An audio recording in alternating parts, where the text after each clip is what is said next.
Cuando están cansados, me toca a mí.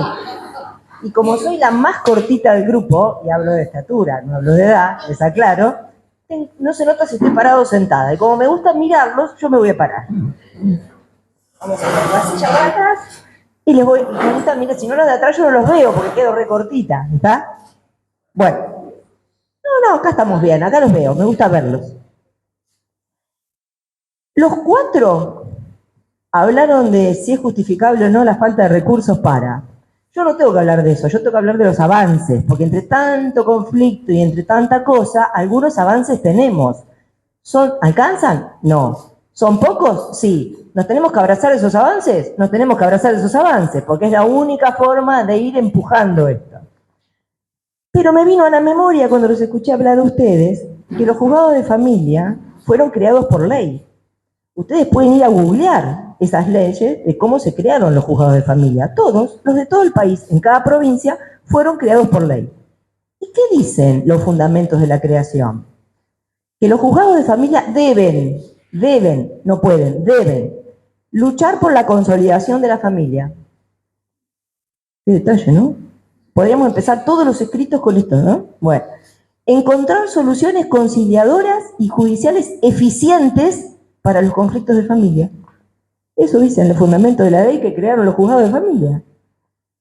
Buscarán la recomposición del núcleo básico de la familia, de la sociedad, y tribunales dedicados a resolver tales problemas en forma rápida y equitativa. Eso dice el fundamento de la ley que creó los juzgados de familia. Deben arribar a una conciliación o reconciliación consistente que logre cicatrizar heridas. Miren si no podemos empezar todos los escritos con estas 5 frases. Bueno, para esto fueron creados, me acordé que lo tenía en el teléfono, justo lo escuchaba hablar y dije, yo tengo los fundamentos acá, porque lo dije algún día ganando amigos yo siempre, ¿viste? Bueno, esto no era lo que me tocaba a mí, pero es importante que entendamos que cuando crearon los juzgados de familia, fueron creados por ley. Alguien los pensó y alguien pensó en los fundamentos para qué fueron creados. Estoy seguro, no necesitamos abrir un debate acá, que todos acá opinarían que no es esa la función que están cumpliendo los juzgados de familia, ¿verdad? Bueno, tal vez es hora de empezar a recordarles. Y no importa si tenemos recursos, no importa. Esa es la función que les dio la ley, así que esa es la función que deben cumplir. ¿Cómo? Es problema de ellos. Yo no puse a los jueces del Chaco, ni los de Capital, ni los de Tucumán, ni los de Corrientes. Ellos se presentan, dan un examen, hacen un recorrido, buscan apoyo, hasta que llegan al lugar. Saben que van a un juzgado de familia. No van a un juzgado civil y comercial donde van a debatir un pagaré o van a debatir un auto, un remate, una venta. Van a un juzgado de familia. Necesitan un esfuerzo extra. La semana pasada salió en la provincia de Buenos Aires un comunicado de todos los jueces de familia casi disculpándose por todos los problemas que tienen y las angustias y que no pueden evaluar a los niños. Entonces yo lo llevé al programa y lo leí. Y todos estaban recontentos porque dijeron, mirá, nos van a apoyar. Y les dije al final que les quería dar una idea. Ya que tenían todos esos problemas, y dicen que no los escucha la Corte de la Provincia, que una posibilidad era que habilitaran todo el día. Mañana, tarde, sábado, domingo, feriado, Navidad, Año Nuevo, Día del Trabajador, y todo lo que pudieran para cobrar muchas horas extras. Entonces iban a reventar los fondos de la Corte Suprema y los iba a tener que escuchar, ¿o no? En algún momento era una forma de enojarse o de reclamar, dando respuestas a quien lo necesita y poniendo en un apriete a quien no le está dando la respuesta que dicen tener. Ay, no saben lo que fueron los teléfonos después. Ni les digo. Bueno, mi función hoy acá era otra, hablar de los avances, pero no quería dejar de decirles esto, porque está al alcance de todos, lo googlean y lo ponen en todos los escritos. Vamos, no son muchos los avances tal vez, pero son buenos y hay que usarlos. Vamos a empezar por los internacionales. La Comisión Interamericana y la Corte están escuchando los reclamos argentinos. Los están escuchando de verdad, los están trabajando y rápidamente. Entonces no le tengamos miedo, porque hoy se presentan por mail. No hay que hacer antes había que ir personalmente y llevar la caja y el formulario. Ahora se presentan por mail. No hay que tener miedo, porque la Corte y la Comisión están escuchando. Este año hubo varias sanciones para Argentina. Yo traje 2, porque si nos poníamos a analizar todos los casos nos agarraba la medianoche. Entonces dije, bueno, elijo 2. Este año hubo 2 casos. Uno fue resuelto el 21 de junio del 2023 y fue presentado el 28 de febrero. Miren lo que tardó. Nada, 4 meses. Así que la Corte, en este caso es la comisión, pero es lo mismo, dictaminó y dictaminó bien. Es un papá que no podía ver a sus hijas. A ver si les suena esto conocido. Se casó en el 2008. Se separó en el 2014. Se los hago cortitos, no voy a contar toda la historia porque hay muchas hojas. En el 2017, las hijas regresan de una visita y le cuentan a la mamá que el papá tiene nueva pareja. Sonamos, empezaron los problemas. Obstrucción de vínculo, denuncia y todo lo que nosotros conocemos que viene atrás de todo eso, ¿verdad? Bueno, el pobre papá fue a primera instancia, fue a la Cámara, fue a la Corte de la provincia, fue a la Corte Nacional y fue a la comisión, porque dijo, yo no, con esto no podía más él.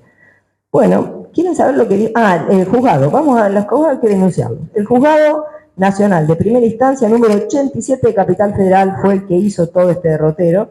Ana Paula Garona Dupuis, una gran amiga mía, porque la encuentro en cantidad de casos en estas condiciones. Fue irónico. Bueno. Claro, porque a veces creen que es amiga mía de verdad, claro. Puede pasar.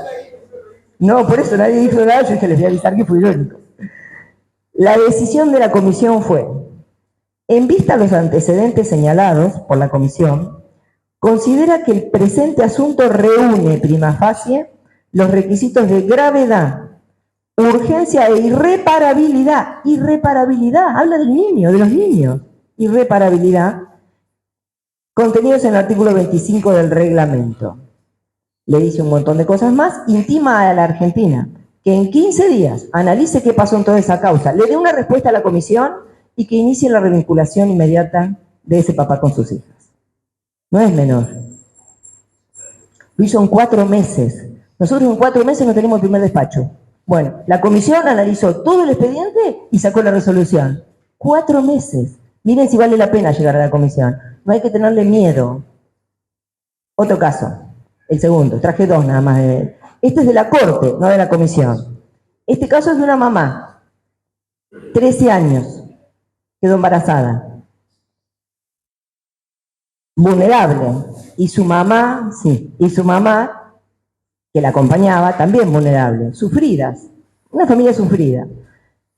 Nadie le preguntó nunca a esa niña embarazada qué quería hacer con su bebé. Todos dieron por entendido que lo mejor que le podía pasar era darle una adopción. Y todos hicieron todo para que le den una adopción, sin preguntarle nada. Ella lo peleó y llegó a la Corte. Pasó la comisión y llegó a la Corte. Miren lo que dijo la Corte. También duró un poquito más, pero no más de 8 meses, que también es ¿no? Es nada, exacto. Para lo que estamos acostumbrados nosotros, es nada.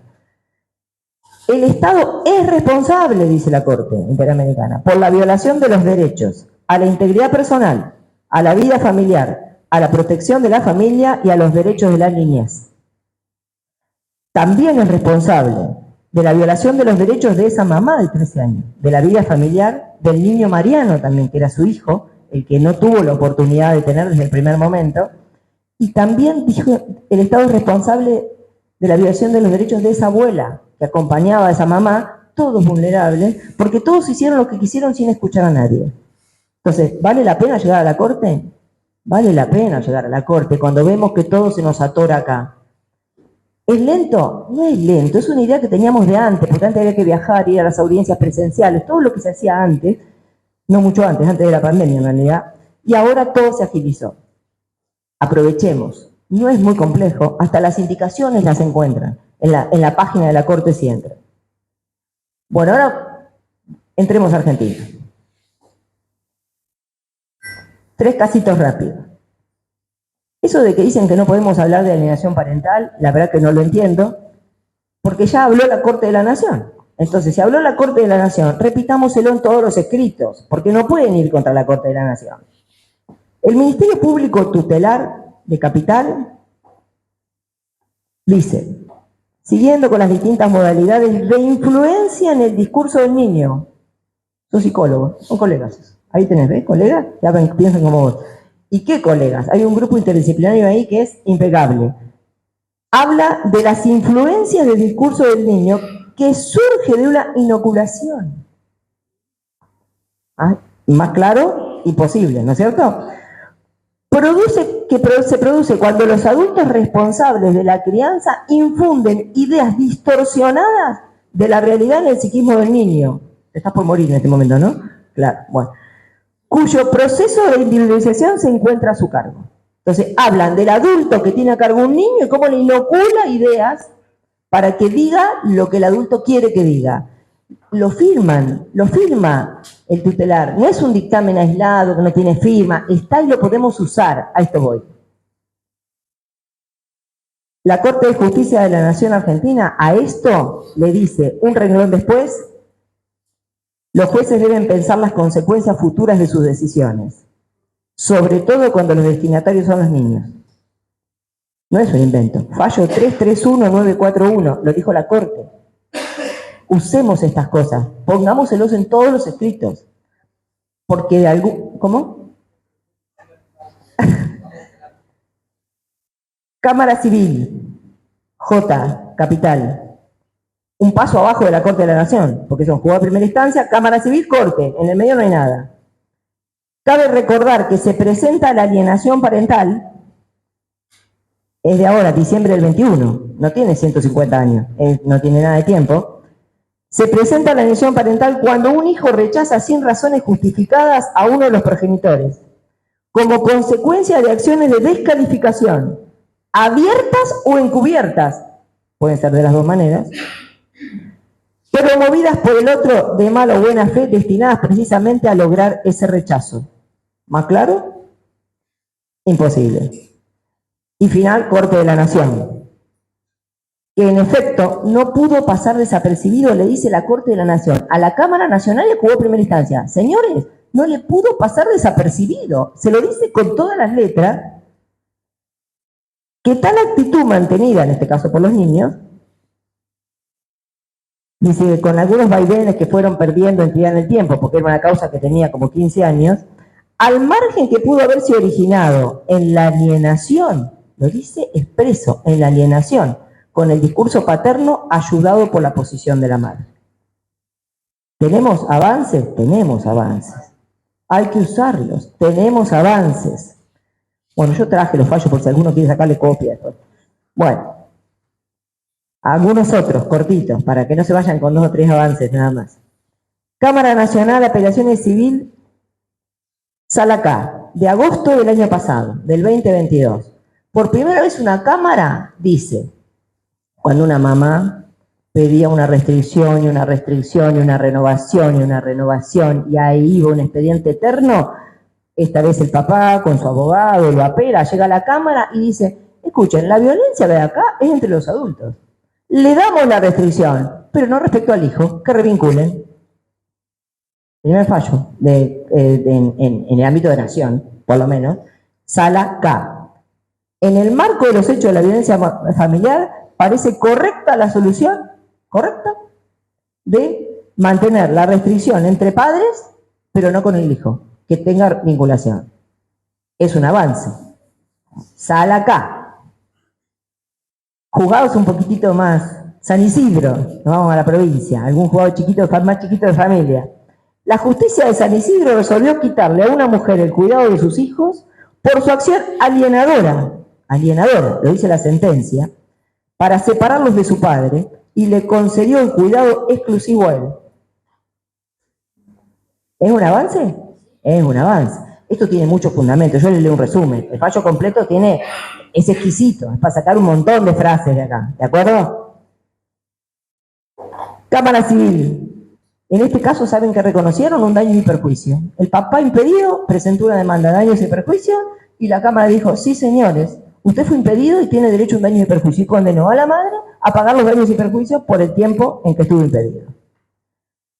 Estos casos que acabamos de ver, hay muchos más, pero yo por la hora que era en la jornada y todo dije muchos más no podíamos traer. En la próxima traemos otra tanda. Estos son casos de obstrucción. A ver si diferenciamos la obstrucción con la falsa denuncia. Estos son casos de obstrucción.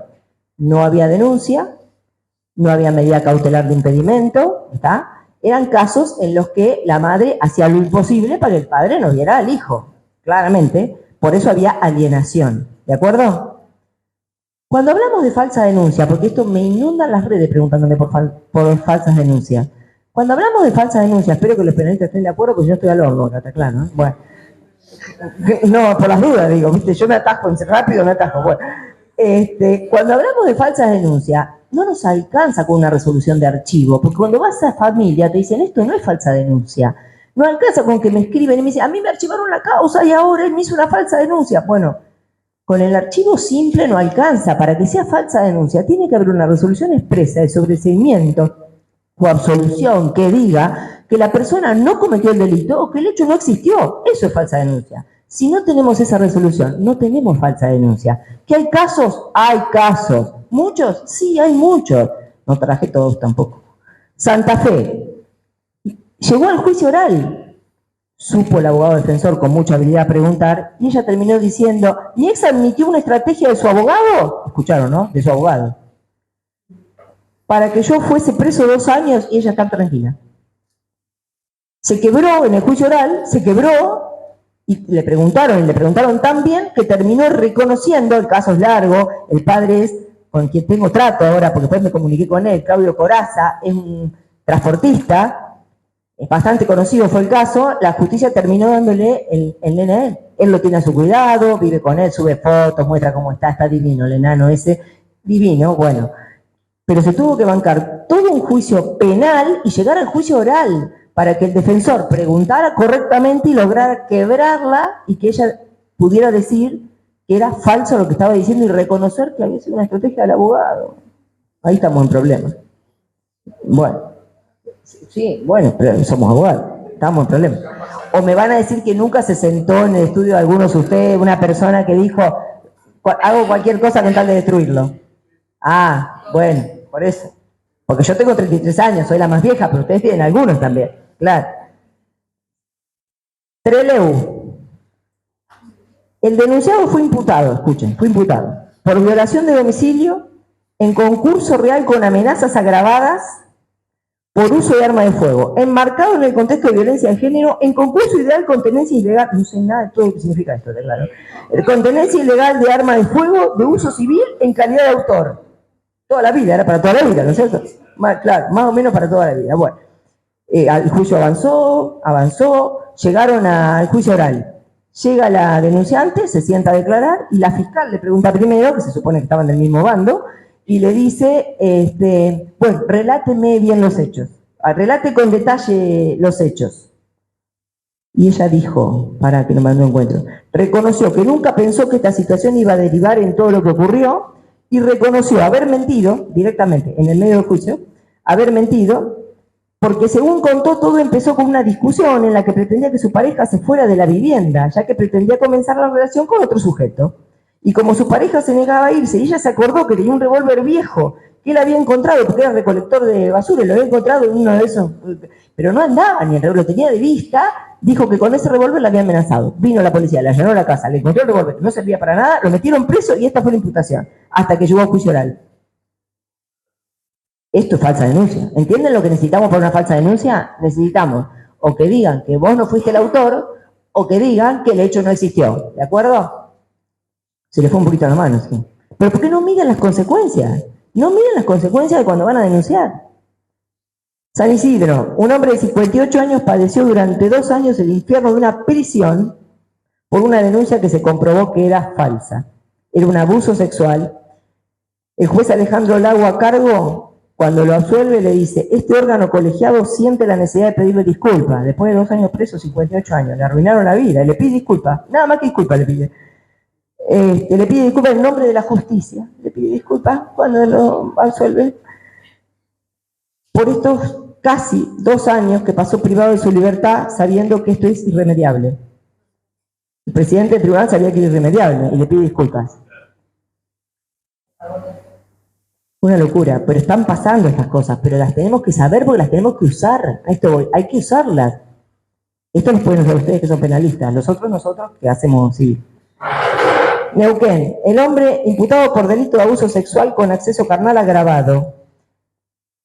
le pasó de todo, sufrió restricciones, bueno, el jurado popular lo absolvió.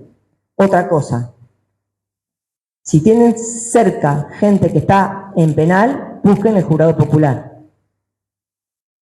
Casi es absolución plena, no hay casos casi de condena cuando es jurado popular, cuando llegan a estos juicios orales, porque tienen sentido común, que los jueces perdieron. Esta es la realidad, tienen el sentido común que los jueces perdieron. Y el último, que es una perlita, el Neuquén. Un juez lo vivió en carne propia, fue denunciado falsamente por la abogada que era su secretaria. No saben el lío que se armó en Neuquén. La abogada denuncia con un certificado médico que quería acreditar su situación de violencia psicológica y física que el juez había tenido para con ella.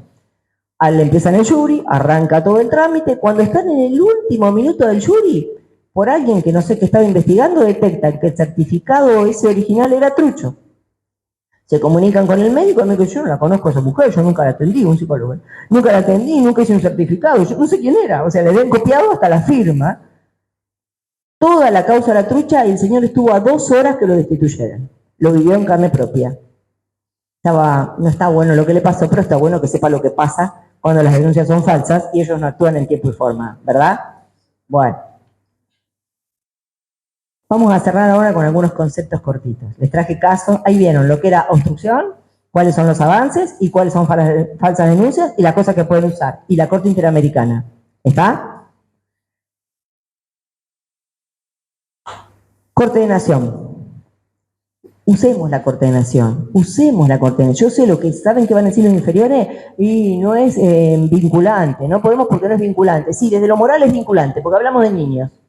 En otro tipo de causas no será vinculante, pero acá, desde lo moral, es vinculante. Porque no me pueden obligar ustedes, que si yo sé que la Corte dice esto, que les voy a leer ahora, no me pueden obligar que yo vaya a primera instancia, a Cámara, a Corte de Provincia, a Corte de Nación para conseguir el mismo resultado, porque cuando la Corte dicta una doctrina, la mantiene en el tiempo. Generalmente, hasta que no cambian los ministros, o pasa algo extraordinario, esas doctrinas no se modifican, duran años. O sea que si yo llego con un expediente ahora a decirle que algo pasó en mi expediente sin elementos objetivos, la Corte tiene que decir el fallo 3442669, que es nuevo, es actual, no tiene nada de tiempo, dice el interior superior del niño no debe ser considerado en forma puramente abstracta, que es lo que está pasando en todos los juegos de familia, sino que su contenido debe determinarse en función de elementos objetivos. Elementos objetivos. Lo está diciendo claramente. Entonces no es suposición, nos imaginamos, un informe que va, que viene, que no dice nada, que dice 4 palabras. Elementos objetivos es eso. ¿Qué es objetivos? Mire, yo me anoté la definición. Se basa en hechos, no en sensaciones. Eso es objetivo. Hechos, no sensaciones. ¿Lo digo bien? Muy bien. Bueno. Dice, el interés superior del niño no puede ser aprendido ni entenderse satisfecho, sino en la medida de las circunstancias comprobadas en cada asunto. Comprobadas. También me busqué la definición. Pasa a tener la certeza de la veracidad. No una suposición, y es mediante pruebas. Entonces, ¿por qué los juegos de familia no hacen esto? Si lo está diciendo la Corte de la Nación. Este es otro fallo, es del 23, mira, 20 de abril del 2023, es de este año. O sea, la Corte sigue hablando en estos temas. ¿Y saben por qué habla así la Corte? Porque le llevan casos que son terribles. Ahí se dan cuenta que no vio el inferior, no vio el de primera instancia, no vio el de cámara, nadie vio nada. Entonces no les queda otra que bajar estos mensajes y decir, señores, no puede haber pasado desapercibido esto. Señores, no pudieron haber visto que hay cosas, no hubo circunstancias comprobadas. Señores, no pudieron haber advertido que no pasó tal cosa. El interés superior del niño exige para cada supuesto una respuesta personalizada, porque no es un concepto abstracto. Al tratarse de la vida de una persona menor, la utilización ciega de la letra de la ley, huérfana de otra compañía, sola, tiñe la actuación jurisdiccional de arbitraria, la propia Corte lo dice. Se lo dice a ella misma y se lo dice a todos los inferiores. Es arbitrario cuando es solo la letra de la ley huérfana de otra compañía. Vale decir, sin un conjunto de pruebas que avalen lo que quieren decir. Ya se estarán aburriendo, supongo, pero bueno. El principio de interés superior del niño obliga a los órganos judiciales a aplicar las normas analizando sistemáticamente cómo los derechos y los intereses de estos pueden verse afectados por las decisiones y medidas que adopten. Fallos, todos fallos, Arteaga es este. Derecho a preservar la identidad. El derecho, y ahí viene Fornerón, el derecho a la identidad ha sido conceptualizado por la Corte Interamericana, en el caso de Fornerón, como el conjunto de atributos y características que permiten la individualización de la persona en sociedad, destacando la especial importancia que entraña durante la niñez. El derecho a preservar la identidad. Si lo sabemos nosotros, lo saben ellos, lo tienen acá a un clic de la computadora y tienen todo esto que necesitan. El derecho a ser oído. Juicio propio, dice la Corte. Expresar su opinión libremente. ¿Ustedes creen que en un fallo la Corte de Nación pone a expresar su opinión libremente porque se le antoja? No, porque ven que llegan cantidad de fallos apelados donde vieron que los chicos no fueron escuchados libremente. Por eso lo aclara. Si no, no lo aclararía, porque no es necesario estar en las convenciones. Si lo pone expresamente en un fallo, es expresamente porque están viendo que los chicos no son escuchados libremente. Ni más ni menos que eso. No sé si tengo alguno más. Ah, sí, el deber de los jueces. Vamos, cerramos con el deber de los jueces. Bueno, el deber de los jueces. A la hora de definir una controversia, dice la Corte de Nación, en un fallo también de abril del 23, y no viene con número, no se puede, después pueden buscarlo por el dato. Los jueces no deben omitir, no dice no pueden, dice no deben omitir atender a las consecuencias que se derivan de ella. ¿De ella de qué? De la definición que están dando de la controversia, a fin de evitar que, so pena de un apego excesivo a las normas, se termine incurriendo en mayores daños para aquellos que se procuran evitar, minimizar o reparar.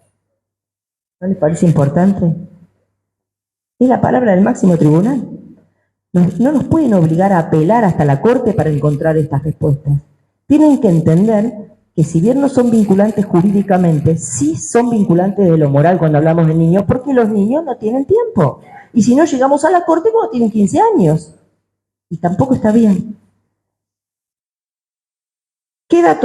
Acá les pasó a todos esto. Queda totalmente desvirtuada la misión específica de los tribunales en temas de familia, fallo 344-2901, si estos se limitan a decidir problemas humanos mediante la aplicación de una suerte de fórmulas o modelos prefijados.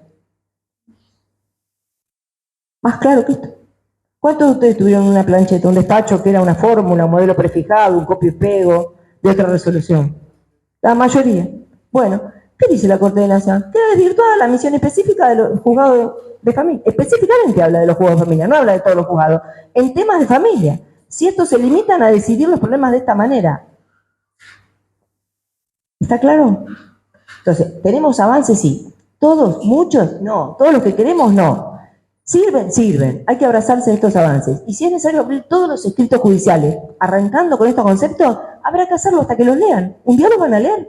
Porque de tanto ponerlo va a haber un momento que alguien va a decir, che, pero espera, arrancan todos los abogados igual y acá, con los conceptos de por qué se creó los fundamentos de la ley de la creación de los juzgados de familia. Llegar a las audiencias y decirle, perdón, antes que me pregunte lo que necesito en la audiencia, le voy a decir, ¿sabe usted que la creación de los juzgados dice esto y esto? Porque llegó un momento que nos van a obligar a hacer eso. Porque se olvidaron, perdieron la memoria y se olvidaron para qué fueron creados. No para destruir, para construir. Le digo que tenía que ser un cementerio de medidas continuadas de impedimento.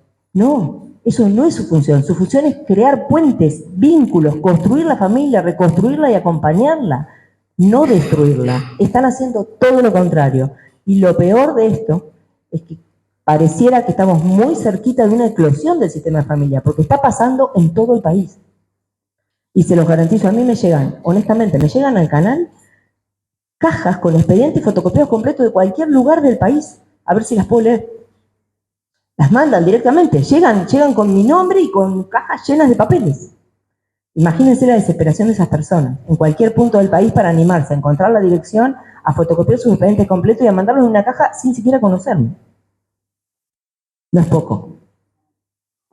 Bueno, a seguir luchando. Les agradezco la atención.